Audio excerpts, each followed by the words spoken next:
Perkenalkan, nama saya Gerald Christopher Darmawan dengan NIM 19051214058 dari kelas SI19B.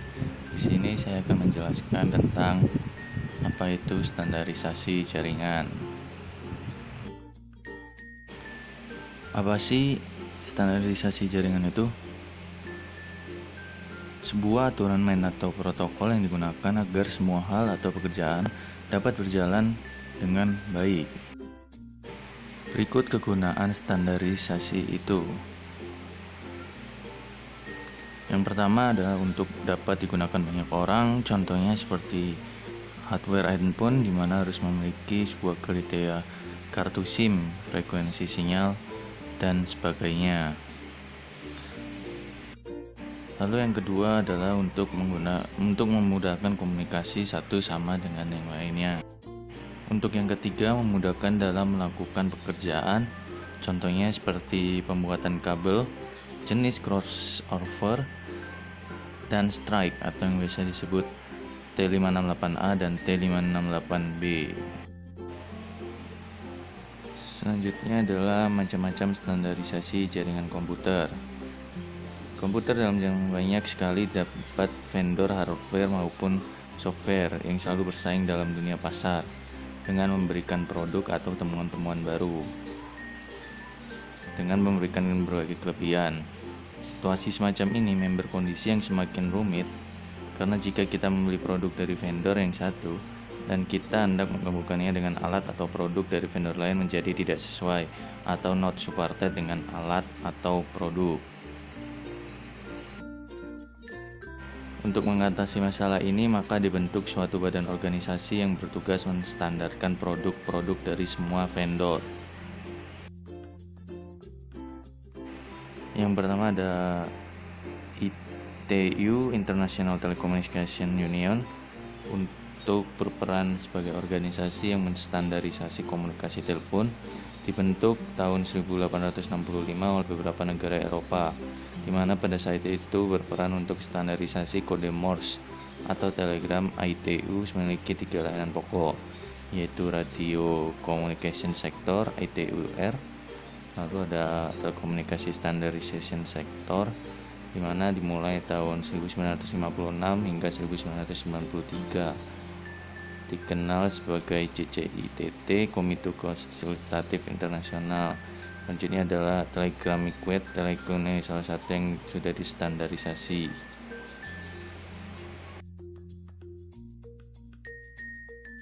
Yang kedua, berbagai standar internasional dihasilkan oleh ISO, International Standard Organization, sebuah organisasi yang dibentuk tahun 1946. Anggota antara lain ANSI US, BSI dari Inggris, AFNOR dari Prancis, TIN dari Jerman, dan masih banyak lainnya. Kurang lebih sekitar 85 anggota.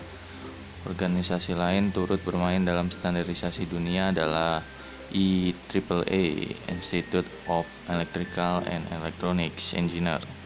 Sudah banyak standar yang dihasilkan, antara lain IEEE 802 untuk teknologi LAN, di mana teknologi ini juga didukung dengan standarisasi IDO 8802.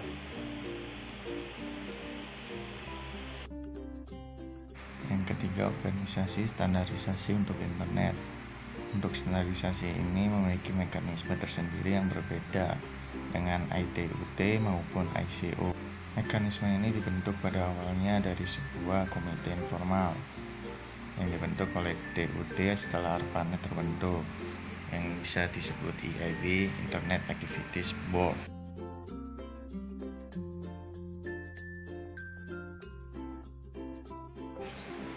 Ada Open System Interconnection, jaringan model yang dikembangkan ICO untuk melakukan sebuah standarisasi proses pembentukan jaringan.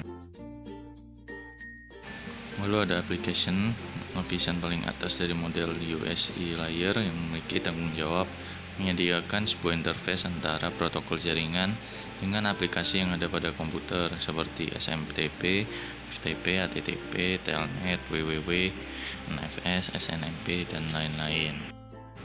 USI layer memiliki atau layer, sedangkan TCP/IP memiliki 4 layer. Yang kedua, UC layer merupakan protokol independen, sedangkan TCP atau IP merupakan protokol switch. Yang ketiga, standar UC layer tidak digunakan secara cuma-cuma, sedangkan TCP/IP semua standar yang digunakan dapat diperoleh secara cuma-cuma pada jaringan. Yang keempat, perkembangan UC layer tersendat yang tidak seperti TCP/IP. TCP/IP akan menjadi standar dunia jaringan komputer, tidak seperti UC layer.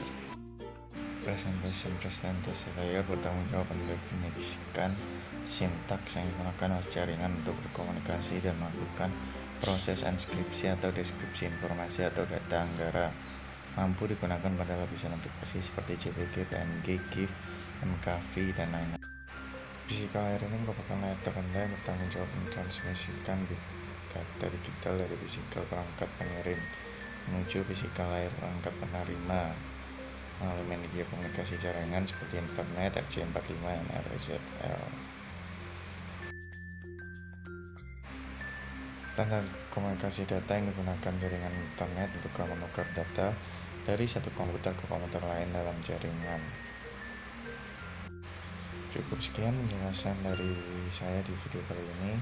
Kurang lebihnya saya mohon maaf. Selamat menonton dan terima kasih.